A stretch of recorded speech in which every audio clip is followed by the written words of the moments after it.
오늘 우리에게 주신 하나님 말씀은 누가복음 18장 9절부터 14절까지입니다.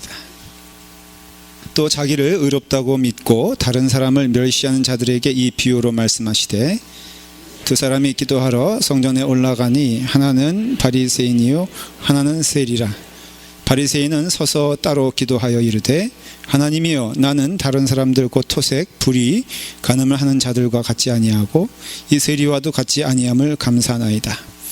나는 일에 2번씩 금식하고 또 소득의 11조를 드리나이다 하고, 세리는 멀리 서서 감히 눈을 들어 하늘을 쳐다보지도 못하고 다만 가슴을 치며 이르되, 하나님이여, 불쌍히 여기소서. 나는 죄인이로소이다 하였느니라.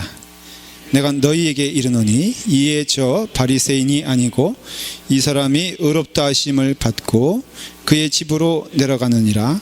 무릇 높이는 자는 낮아지고 자기를 낮추는 자는 높아지리라 하시리라. 아멘. 기도하겠습니다.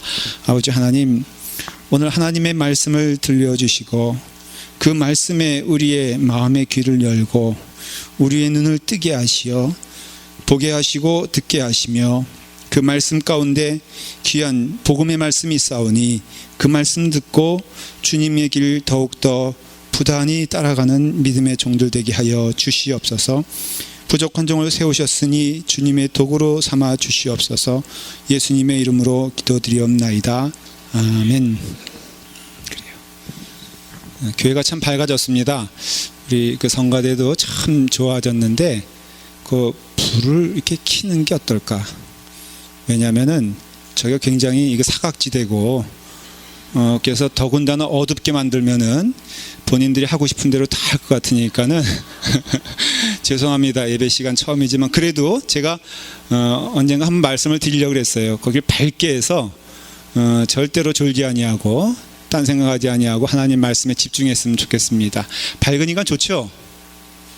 예, 본인들도 아마도 내심 저를 켜졌으면 하는 마음이 있었을 거예요. 성가 시간에만 켜지 말고 앞으로도 아주 그냥 꼭 성가대에서 아마도 꺼달라고 했을 텐데 그거 절대로 끄지 마시고요. 열심히 켜시고 은혜 가운데 말씀을 들으시길 바랍니다.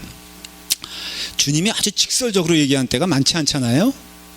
그런데 오늘 말씀은 저는 이 말씀을 준비한 이게 바리새인과 세리에 대한 비유입니다. 여러분들은 너무 이 말씀을 많이 들었을 거예요. 제가 한번 물어볼까요?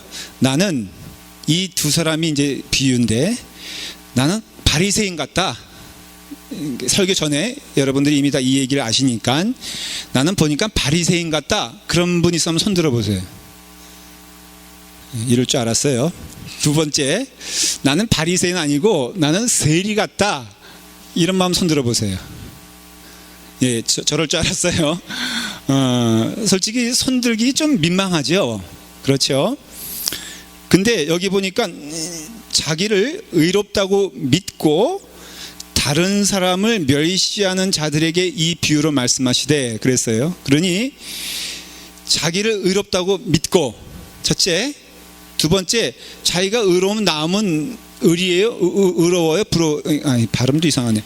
의롭다고 할 수 있어요? 불의하다고 할 수 있어요? 여러분, 우리 프리웨이에서 차 몰고 가면은 자기는 준법 정신이 투철하고 다른 차들은 다 어떻습니까? 네. 한국에서 무슨 조그만 일만 벌어지면은 자기는 똑바로 했는데 이 주변 이 인물들, 이 사람들 때문에 도움이 안 된다. 그렇게 생각할 수 있잖아요. 그러니까 자기를 의롭다고 믿는 사람은 자동적으로 다른 사람은 멸시하는 자들이고, 오늘 주님께서는 그런 사람들에게 말씀하시는 거예요. 사실 이것은 우리에게 말씀하는 겁니다. 우리가 이것을 통해서 깨달아 하나님께서 기뻐하시는 믿음 생활 해라 하는 것이에요. 구조가 아주 두 사람에 대한 비유로서 분명합니다. 바리새인은 어떤 사람이냐? 자기를 의롭다고 생각하는 자고요, 스스로 높다고 생각하는 자예요. 말씀드린 대로 자기 의가 강하면은 늘 자기가 가장 높다고 생각을 합니다. 근데 그 반면에 세리는 스스로 죄가 있다고 인정하는 자예요. 그래서 부족한 자인데 그렇기 때문에 스스로 낫다고 생각하는 자예요. 그리고 이것에 대한 평가는 제3자인 세상 사람들 보기에도 다르지 않을 수 있어요. 다시 말하면 자기가 스스로 높다 하고 이렇게 굉장히 높은 위치에 있는 사람들은 성공했다 그러잖아요. 그러니까는 사람들 보기에도 그렇게 평가하는데, 문제는 제일 중요한 게 하나님이 어떻게 평가하느냐가 중요한 거예요. 여러분, 믿음 생활은요, 하나님과의 관계지 사람과의 관계가 아닙니다. 만일에 그것이 사람과의 관계라면 믿음이란 단어를 쓸 필요가 없고 하나님과 나 사이에 전혀 연관이 없잖아요. 교회 안에서 여러분들이 믿음 생활을 한다는 것은 하나님 앞에 서 있는 나인 것을 깨달으시길 바라요. 오늘 100사람이 나를 칭찬하고 1000사람, 10,000사람이 나를 옳다고 하여도 하나님이 옳지 않다고 하면은 그거 옳지 않은 거예요. 그런데 사람들이 칭송해도 하나님이 옳지 않다고 할 수 있느냐? 능히 그럴 수 있음을 오늘 말씀을 통해서 알 수가 있어요.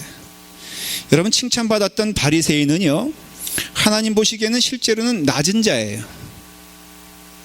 그런데 스스로 죄가 있고 스스로 부족하여 낮다고 생각하는 세리에 대해서는 우리 주님께서, 하나님께서 실제로는 높은 자라 그렇게 말씀하고 있어요. 여러분, 이 비유의 말씀을 그러니 겸손하자, 교만하면 안 된다 이렇게 이해하시면 돼요. 안 돼요.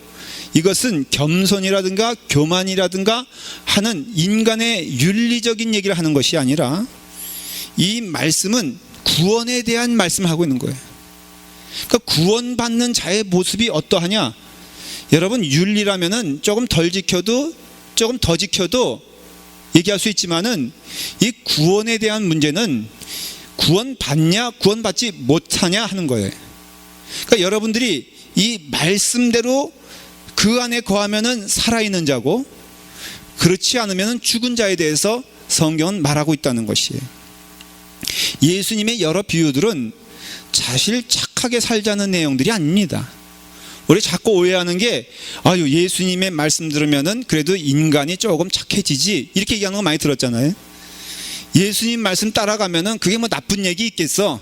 좋은 얘기니까 사람이 이 땅에 살면서 사람답게 살려면은 예수님 말씀 따라가면 되지, 전혀 예수님은 그렇게 말씀하시지 않습니다.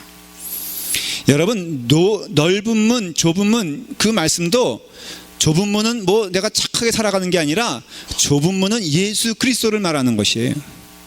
예수 그리스도는 흠모할 만한 것도 없고 멸시당한 자라서 이 세상 사람들은 다 넓은 문으로 가는데 그 문은 죽을 수밖에 없는 멸망의 문이고, 오직 좁은 문이신 예수 그리스도를 따라가는 자만이 구원받아 천국에 이른다, 그런 얘기예요. 여러분, 그 잔치에 대한 비유를 기억하실 거예요. 거기에 오직 조건은 무엇이냐면은 학력, 실력, 명예 이런 거 관계없어요. 예복을 입은 자만이 그 잔치에 참여할 수 있고, 그 예복은 뭘 말하냐 하면은 바로 예수 그리스도의 보혈의 피를 말하는 것이에요. 그래서 예수 그리스도의 보혈의 피로 구원받은 자만이 잔치 자리에 참여할 수가 있고, 그렇지 않으면 잔치 자리에 참여할 수 없다라는 것이 바로 그 잔치를 말씀하시는 예수님의 비유의 뜻이에요. 마찬가지로 오늘 비유인 바리새인과 세리에 대한 얘기는요, 단 하나예요. 구원은 어떻게 이루어지는가에 대한 질문의 답이에요. 여러분, 구원은 하나님의 자발적인 그 은혜로 인하여 우리가 하나님의 은혜로 구원받은 것이지, 우리가 무엇인가 노력하고 우리가 무엇인가 하나님 마음에 들만한 행동을 했기 때문에 구원받은 것이 아니에요. 어떤 사람들은 회개하는 자마다 구원받는다는 말씀을 잘못 이해해서 회개도 열심히 하면은 하나님께서 구원해 주신다라고 이해를 하는데, 그 회개는 구원을 이룰 능력이 있는 회개가 아닌 것임을 깨달아야 돼요. 좀 쉽게 말하면 회개 100번 해도 구원이 이루어지는 것이 아니다라는 것이에요. 그러면 무엇이 구원을 이루게 합니까? 하나님의 먼저한 사랑이신 예수 그리스도께서 십자가에 달려 돌아가심으로 구원에 이르는 것임을 깨달아야 돼요. 그래서 구원은요, 이미 이루어진 것이지 앞으로 우리가 노력을 하여 이루어야 될 것이 아니라는 것을 깨달으셔야 돼요. 믿으십니까, 여러분? 여기 있는 모든 성도들은 이미 그런 의미에서 구원받은 자임을 믿으시기를 바랍니다. 여러분들은 다 구원 안에 있어요. 그래서 내가 좀 믿음의 신념이 많고 내가 좀 이렇게 그 노력을 하면은 그 좋으신 하나님이 나의 아버지가 되고, 안 그러면은 나의 아버지가 안 된다, 그런 게 어디 있습니까? 여러분, 아이를 키워보면 알겠지만 저도 어릴 때 저는 정말로 어디서 주워온 줄 알았어요. 제가 주워온 게 아니라 주숨을 당한 자인 줄 알았어. 왜냐하면 저희 형님들이 툭 하면 저한테 말한 게, 너는 우리 집안에서 돌연변이다, 우리 집안에서 너는 사실은 큰 비밀을 가르쳐 주는데 다리 밑에서 주워왔다. 그거 얼마나 큰 사건입니까? 우리 다 그런 소리 한 번씩 들었어, 안 들었어? 예, 그렇게 듣고 자랐잖아요. 그런데 더군다나 어머님이 하시는 행동을 보면은 이상해. 아니, 숙제 조금 안 해왔다고 그렇게 두들겨 패질 않나? 저희 아버님 동전 몇 개 조금 이렇게 옮겼다고 그냥 그 개나리 회초리 있잖아요, 그거 가지고 이제 숱하게 맞았어요. 그럴 때는 저희 어머님이 제 눈에는 솔직히 말하면 마귀 할멈이지 이게 무슨 엄마예요. 예. 근데 여러분, 이제 물어보십시다. 제가 저희 어머님을 마귀 할멈이라고 생각하면 마귀 할멈이 됩니까? 아니요, 그 어머니는 그냥 어머니예요. 내가 어떻게 생각하든지 어머니예요. 그러니까 내 눈에 그냥 왔다 갔다 내 믿음에 따라 하나님이 여기 있냐 저기 있냐, 하나님이 나를 미워하시냐 사랑하시냐 질문하는데, 오직 그거에 대한 진리는 성경 말씀에만 있습니다. 그래서 성경을 보면은 하나님은 사랑이신데 우리를 사랑하시되 죽기까지 사랑하셨다고 약속해 주셨어요. 그 말씀 외에는 여러분들의 마음 가운데 심어놓지 않기를 간절히 바랍니다. 그렇기 때문에 하나님은 사랑이고, 하나님께서는 우리한테 은혜를 주셔서 예수 그리스도의 은혜로 인하여 구원받은 자임을 선포하고 있다는 것을 믿으셔야 돼요. 오늘 이 말씀은 어떤 착하게 살고 선하게 살고 악하게 사는 것을 얘기하는 것이 아니라, 여기서 보면은 나는 죄인으로서이다 라고 고백하는 자에게 주시는 하나님의 선포가 무엇이냐면은 바로 14절입니다. 14절에 보면은, 내가 너희에게 이르노니 이에 저 바리새인이 아니고 이 사람이 의롭다 하심을 받고 그의 집으로 내려갔느니라. 그러니까 의롭다 의롭지 않다를 말하고 있는 거예요. 그러니 이 세리는 어떤 사람이냐, 기도할 때 진솔하게 기도했다, 솔직하게 기도했다, 마음을 열고 기도했다, 이 얘기가 아니라 이 사람은 구원받은 자이고, 그리고 저 사람은 스스로 구원받았다고 생각하나 구원받은 자가 아니다라는 것이에요. 신앙적인 질문의 가장 중요한 질문이 뭐냐면, 나는 무엇으로 구원을 받나라는 질문에 답을 여러분들 분명하게 가지고 있어야 돼. 나는 무엇으로 인하여 구원을 받나라고 하는 질문엔 칭의입니다. 교리로 말하면 하나님의 은혜로 의롭다 함을 입은 하나님의 자녀들이에요. 그렇기 때문에 the justification by faith예요. 여러분, 우리가 은혜로 구원받았고 하나님이 먼저 하신 사랑으로 구원받았어요. 그러니까 거기에는 우리가 아무리 노력해도 그 구원에 영향을 주지 못합니다. 하나님이 우리를 구원시키기로 마음을 먹으셨어요. 이미 먹으셨어요. 그리고 그 일을 행하셨어요. 구원은 이루어진 것이지, 말씀드린 대로 우리가 무엇을 더 해서 이루어질 것이 아님을 여러분들이 깨달으셔야 됩니다.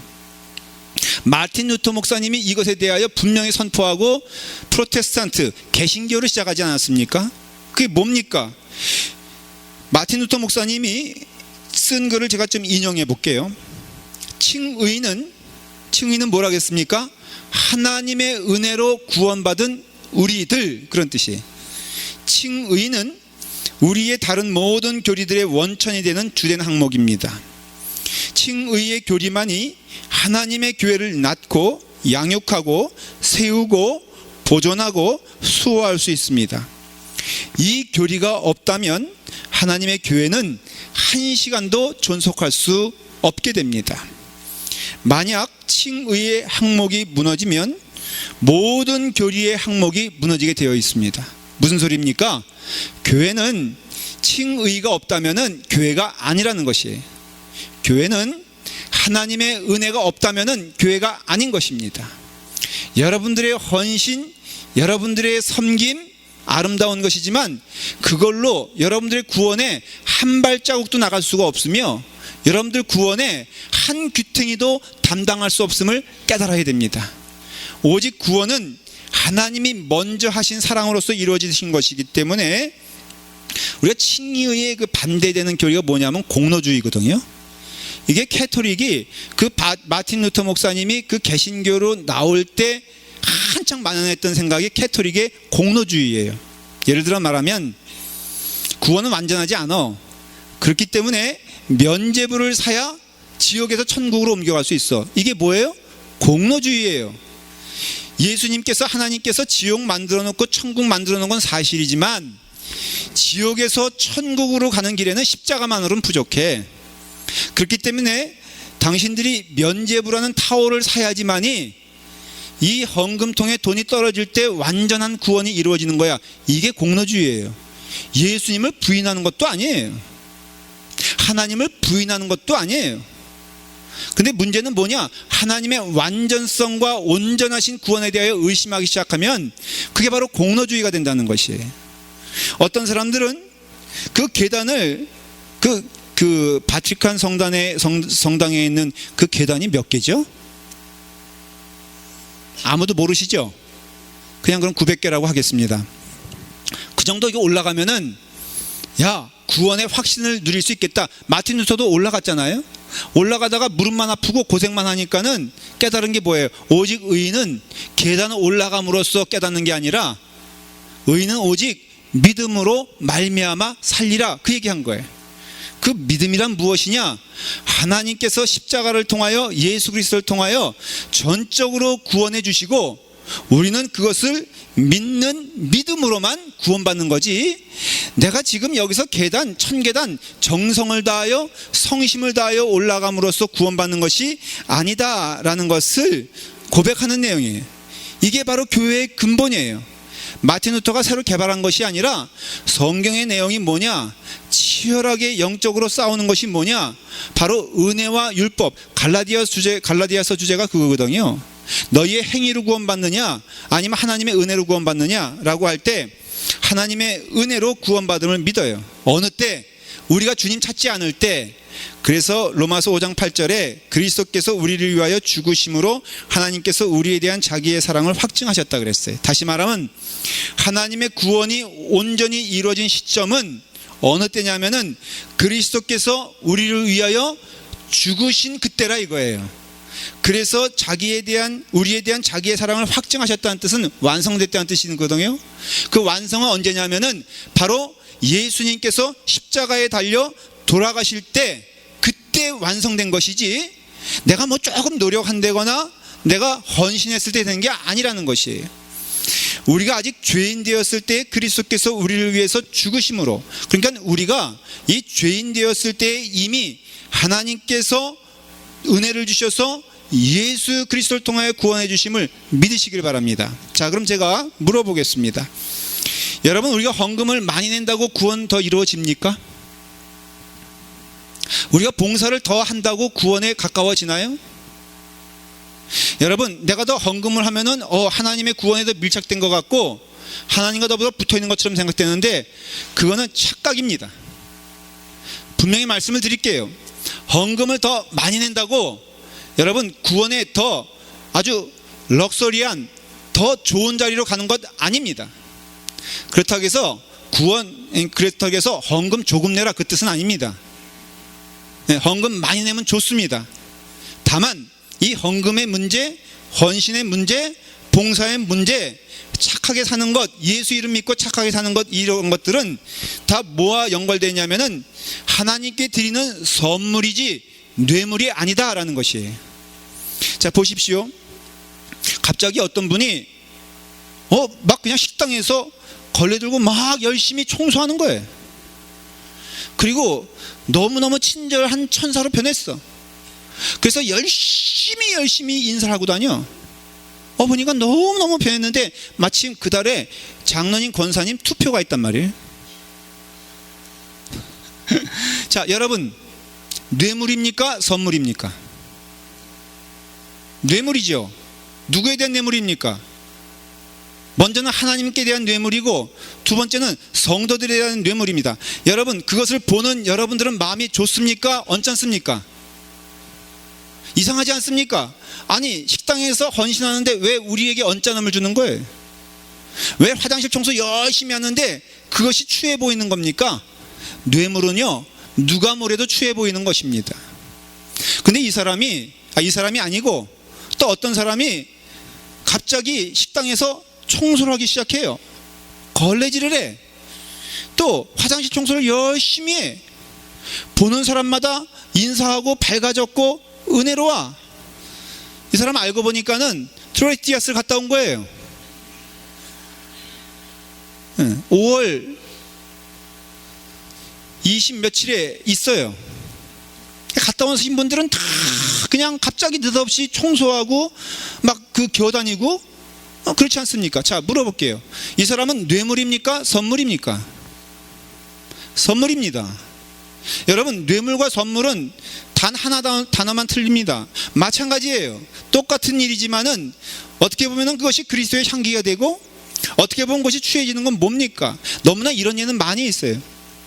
여러분, 우리 아들이 갑자기 내 구두를 닦아주고 갑자기 집안에 쓰레기를 버리고 갑자기 나긋나긋해지는 거예요. 여러분, 무슨 일이 벌어질 것 같습니까? 뇌물입니까? 선물입니까? 네. 그 다음엔 반드시 옵니다. 와가지고 대디 인생의 상담이 있는데, 그러면은 결국은 뭐냐? 그 뇌물이라 이거예요.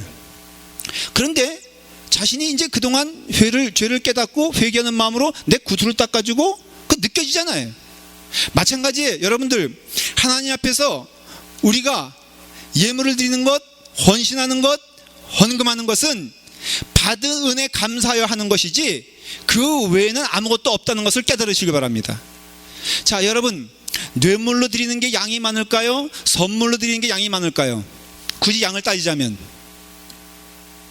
저는요, 선물로 드리는 게 더 많을 거라고 믿어요. 왜냐하면 선물은요, 자기를 다하여서 정성껏 드리잖아요. 뇌물은 이것 따지고 저것 따지고, 하나님 앞에 헌금 드릴 때요, 지갑을 열었다가 닫았다가 잘못 꺼냈어. 이게 예정에는 10불을 꺼내야 되는데 잘못 봐가지고 100불짜리를 꺼내가지고 그걸 또 부들부들 떨면서 이걸 드릴 것이냐 말 것이냐, 이거 뇌물이에요. 그러나 내게 드릴 수 있는 그것을 다하여서, 최선을 다하여서, 여러분, 하나님은 그 선물을 받으시고 얼마나 기뻐하십니까? 그래서 여인이 옥합을 깨뜨려 주님께 드렸을 때 사실은 그것은 전 재산이었는데 예수님께서 말씀하시기를 이 여인이 한 일에 대하여 끝까지 주님 오시는 그날까지 기록하여 전파하라고 말하고 있는 것은, 하나님께서는 우리의 선물을 기뻐 받아주십니다. 여러분, 우리의 헌금이 아름다운 이유는 우리가 구원에 이르기 위해서 눈치 보며 드리는 것이 아니라 구원받은 은혜가 감사한 자로서 그 은혜가 풍성하여 드리는 헌금이 될 줄 믿고, 우리가 드리는 헌신은 바로 이미 받은 구원에 대하여 도저히 기뻐할 수밖에 없으니까 그 은혜로 인하여 드려지는 것임을 깨달아야 됩니다. 여러분, 바리새인과 세리가 있습니다. 바리새인은 그 당시 어떤 사람이었냐면은, 우리가 맨날 바리새인, 여러분들의 이미지에 있어서 바리새인은 나쁜 사람이에요, 좋은 사람이에요? 하도 예수님은 못되게 구니까 나쁜 사람을 생각하지만 그 당시 유대인들이 갖는 바리새인의 인상은 한 3,000명 정도가 되는데, 전체 인구에 정말로 훌륭한 사람들이 바리새인이었어요. 실제로 니고데모도 바리새인이고 바울도 바리새인이에요. 그러니까는 그 사람들이 갖는 그 비중, 유대인의 종파 가운데 리더들 가운데 세 그룹이 있는데, 하나는 사두개인들이 있고 하나는 제사장 그룹이 있어요. 그리고 바리새인들이에요. 근데 여러분, 사두개인들은요, 그 정치적으로 이미 로마에 붙어가지고 매국노처럼 취급당했습니다. 제사장들은 교회 안에서 돈 벌기 위해서 성전 안에서 오직하면 예수님의 채찍 들고선 그거 좌판, 그냥 그 장사판을 다 깨부셨겠어요. 그러니까는 그 제사장들은 사람들에게서 멸시받는 존재가 되었고요, 바리새인들은 매국노라고 욕을 먹는 가운데 오직 그 사람들에게, 백성들에게 칭찬 듣는 그룹은 바리새인들만이었어요. 그러니 바리새인들은 정말로 열심히, 얼마나 하나님 믿는 믿음에 열심히 있는 줄 아십니까? 안식일에 당나귀가 빠지면 이것을 구해주냐 안 구해주냐, 이것이 논쟁이 됐어요. 여러분, 구해주는 게 옳습니까? 안 구해주는 것이 옳습니까? 그래서 랍비가 해석하기를, 한 번 빠졌을 때는 구해주고 2번 빠졌을 때도 구해줘라. 근데 이놈이 3번 재미 붙여가지고 연거푸 빠지면은 그거 팔아버리라 그랬어요. 그냥 그 정도로 무엇에 대하여 이 사람들은요, 그 밥을 하는 것이 주일날, 안식일날, 이게 안식일을 범하는 것이냐 안 범, 그 논쟁이 되다가 결국은 찬밥을 먹든가 아니면은 밥을 먹지 말든가, 이 정도로 하나님의 나를 귀히 여기는 그런 사람이었어요. 걸음걸이도 달랐습니다. 말하는 것도 달랐습니다. 경박하지 않았어요. 자, 그러면은 사람들 보기에 이 바리새인은 구원받은 자일까요? 아닐까요? 구원받은 자랍니다. 세리는 어떤 사람입니까? 백성들이 평하기를 악하여 로마의 앞잡이가 되고 우리의 피를 갉아먹는 존재로 세리를 평가했어요. 여러분, 세리가 길을 갈 때 그 이스라엘 백성들이 썰물 갈라지듯이 쫙 퍼지면서 화로다 하면서 침을 뱉으며 갔어요. 그런 존재는 오직 문둥병 걸린 사람과 이 세리 딱 2 종류입니다. 그러니 이 세리는 세상 사람들 보기에 얼마나 추하며 하나님께서 구원하시지 않는 대표적인 사람이 세리라고 여겼는데, 그래서 바리새인들이요, 기도할 때도 그 11절에 보면은 바리새인들은 서서 따로 기도하여 이르되, 하나님이여, 나는 다른 사람들 곧 토색, 불의, 간음을 하는 자들과 같지 아니하고 이 세리와도 같지 아니함을 감사하나이다 이랬어요. 꼭 집어가지고 지금 저기서 눈물만 흘리고 제대로 들어오지 못하고 성전 안에 눈물을 흘리는 세리에 비교해봐서, 나는 의로운 자요, 나는 하나님께 감사한 자요, 또 하나님의 사랑받는 자녀입니다 라고 할 때, 바리새인들은 모든 사람들이 동의하는 것처럼 첫 번째 구원받을 사람, 그러면 바리새인이다, 그렇게 생각을 했어요. 근데 여러분, 하나님의 평가는 전혀 그렇지 않은 것임을 성경을 통해서 우리는 알 수 있어요. 자, 다른 비유에서도요, 포도원 일꾼 비유 있잖아요. 거기 보면 아침 6시에 부름받은 사람이 있고 9시, 12시, 3시, 5시가 있는데, 그 비유에서 주님께서 말씀하시고 싶은 게, 철석같이 나는 구원받았다고 믿었던 아침 6시에 부름받은 사람 조심하라는 거예요. 왜냐하면 바로 그 사람이 구원받지 못한 사람이란 걸 말하고 있는 것이에요. 첫 번째 질문으로 돌아갈게요. 우리는 어떻게 구원을 받습니까? 우리는 어떻게 생활하는 것이 구원받은 자의 생활입니까? 라고 묻는다면은, 구원은 먼저 하나님의 은혜로 시작된 것이고 예수 그리스도의 보혈의 피로 구원받았습니다. 그런데 그것을 받아들이는 우리 입장에서, 인간의 입장에서는 이런 세리의 고백과 기도가 구원받는 길이에요. 무엇입니까? 하나님이시여, 나는 죄인입니다. 하나님이시여, 나는 죄인이로소이다. 다 같이 하십시다. 하나님이시여, 나는 죄인입니다. 이것을 여러분들의 마음의 심중에 고백하고 인정할 때 하나님의 구원이 우리 가운데 임할 줄 믿습니다. 여러분, 우리가 하나님 보지 못한다는 사람들을 많이 보는데, 어떻게 하나님 볼 수 있느냐? 내가 이 시간에 죄인임을 고백하고 손 들고 하나님께 나아가게 되었을 때 하나님 볼 수 있습니다. 여러분, 우리에게 있어서 죄인이라고 억지로 고백하는 게 아니에요. 우리가 환경을 보고 우리를 보고 이 주어진 모습을 보면은 우리가 죄인일 수밖에 없는 고백을 하지 않습니까? 예를 들어 말하면, 밤하늘의 사막 같은 데 가면은 쫙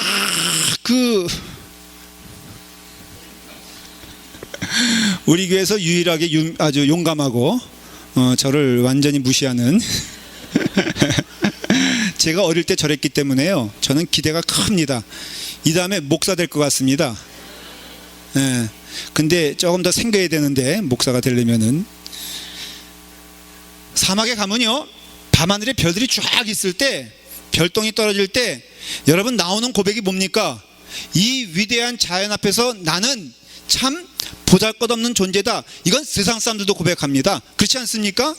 거기에 뭐 억지로 아유 나는 겸손해야 돼 이래서가 아니라 그 위대한 그 자연을 보게 되었을 때 아 정말로 내가 여기서 작은 자구나 라고 고백하는 것처럼 여러분들 심중에 양심이란 걸 주셨거든요. 하나님이. 이건 하나님이 주시는 성령님의 어떻게 보면은 모습이요 음성인 것을 깨달으시길 바래요. 근데 그 양심을 하나님이 이렇게 주셨어요. 이런 이들은 그 양심이 증거가 되어 그 생각들이 서로 혹은 고발하며 혹은 변명하여 그 마음에 새긴 율법의 행위를 나타내니라. 여러분들 이미 마음 가운데 양심이 있는데 한번 양심을 걸고 얘기해 보십시오. 여러분들이 누구보다 선합니까?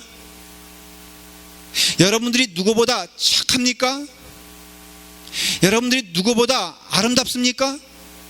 아마 양심을 걸고 얘기해도 이 질문에 대하여 네, 저는 아름답고 저는 누구보다 착하고 저는 누구보다 선합니다 라고 얘기할 수 있는 사람, 양심을 걸고 얘기하면은 한 명도 없다는 것입니다.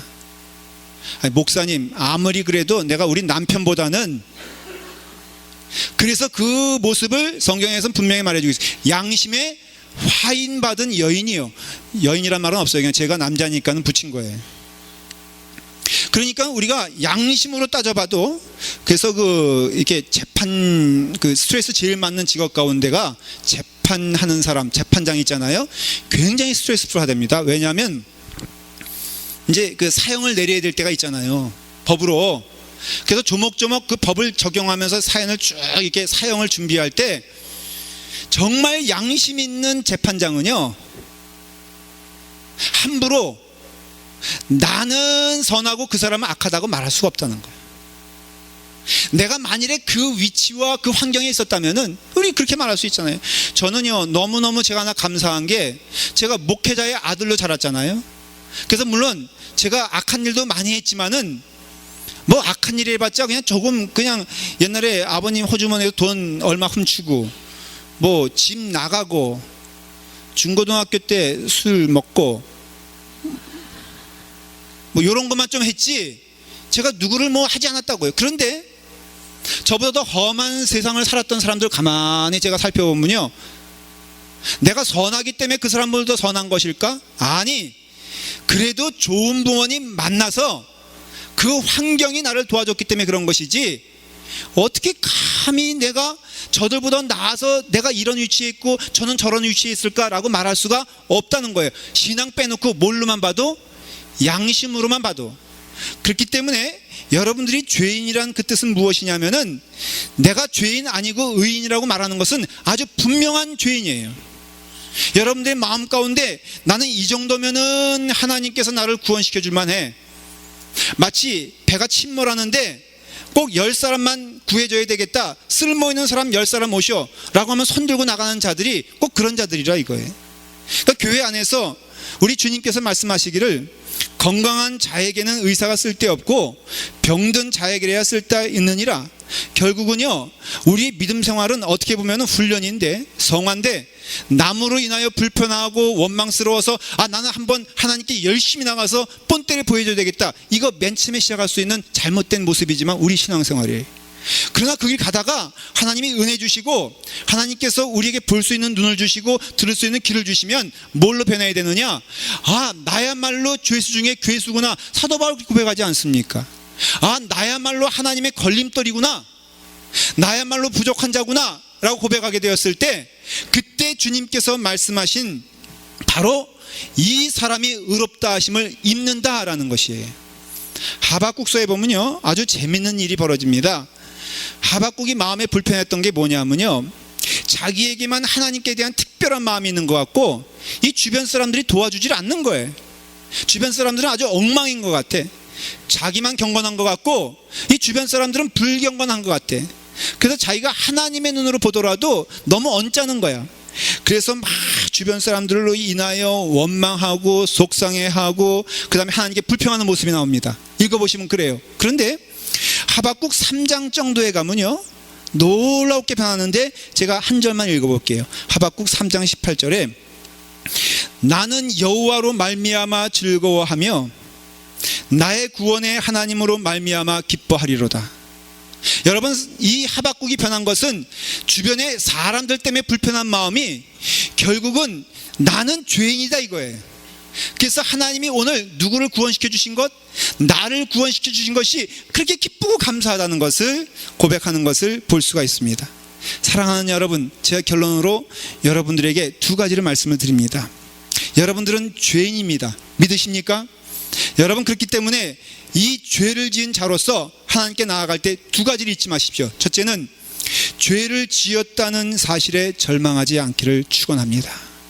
여러분, 여러분들의 죄로 인하여 성경은요 끊임없이 이 세상 사람들을 죄인이라고 고발하지만 그렇기 때문에 절망적이라든가 희망이 없다고 말하지 아니하고 오히려 죄 있는 자에게 은혜 주시는 하나님을 만날 수 있다는 것이에요.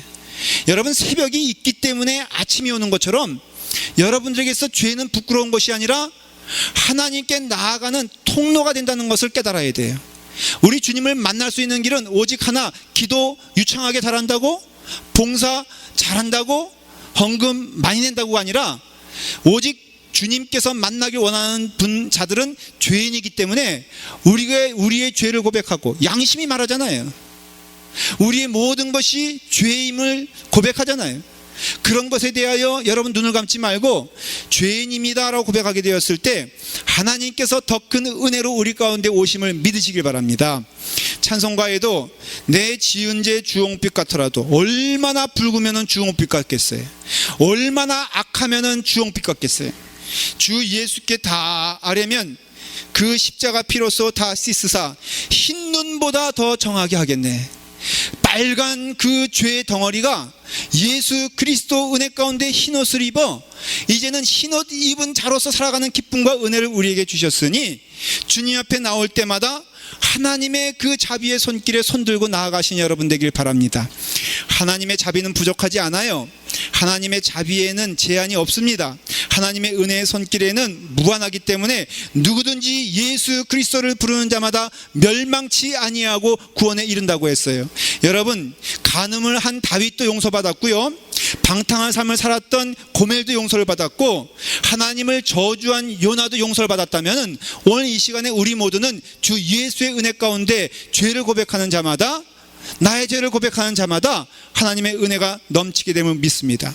두 번째는 여러분들의 죄를 알기에 나아가야 될 길이 더욱더 분명해짐을 깨달으시길 바랍니다. 세리는요 없어요. 이제 친구도 없어요. 동료도 없어요. 가족에게도 배척을 당합니다. 사회적인 신분도 낮습니다. 여러분, 세리가 돈 하나 거뒀는데 여러분 돈 가지고 되는 거 아니잖아요. 그러니 이 세리의 갈 곳은 마지막에 자살뿐이 없는데 이 세리는 그래도 주님 앞에 나와서 눈물 흘리며 고백합니다. 죄인이 여기 왔습니다. 용서받겠다는 생각도 없어요.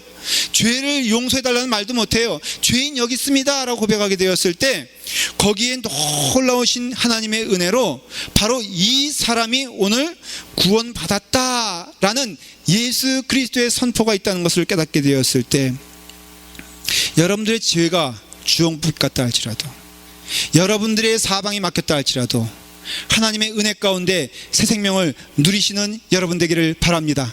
사랑하는 여러분, 사람 보지 마십시오. 또 사람 때문에 낙심하지 마십시오. 또 나의 죄 때문에 절망하지 마십시오. 어떤 죄를 지었든지 우리 주 앞에 나가기만 하면은 주님께서 은혜를 주시기 때문에 오늘 여러분 모두는 예수 그리스도의 구원의 잔치에 초대받은 줄 믿고 우리가 죄인임을 고백하여 그 은혜를 확신하고 그 은혜를 체험하며 그 은혜 가운데 걸어가게 되었을 때 하나님의 자녀로 살아가는 기쁨과 은총이 넘치게 될 것을 믿습니다. 기도하겠습니다. 아버지 하나님, 이 죄인 불쌍히 여기시옵소서. 세리가 고백하게 되었을 때 우리 주님께서는 약속하신 은혜와 그 약속하신 구원을 허락하여 주셔서 하나님의 은혜 가운데 세리의 그 삶 가운데 구원을 선포하시며 자기를 높이는 자는 낮아지고 자기를 낮추는 자는 높아지리라 하시는 그 말씀을 우리에게 오늘도 주심을 믿습니다. 아버지 하나님, 죄인 부르실 때에 주여 손들고 나아가기를 원하옵나이다. 아버지 하나님, 오늘 이 시간 무릎 꿇고 주님께 나아가는 믿음의 성도들 되게 하여 주시옵소서. 예수님의 이름으로 기도드리옵나이다. 아멘.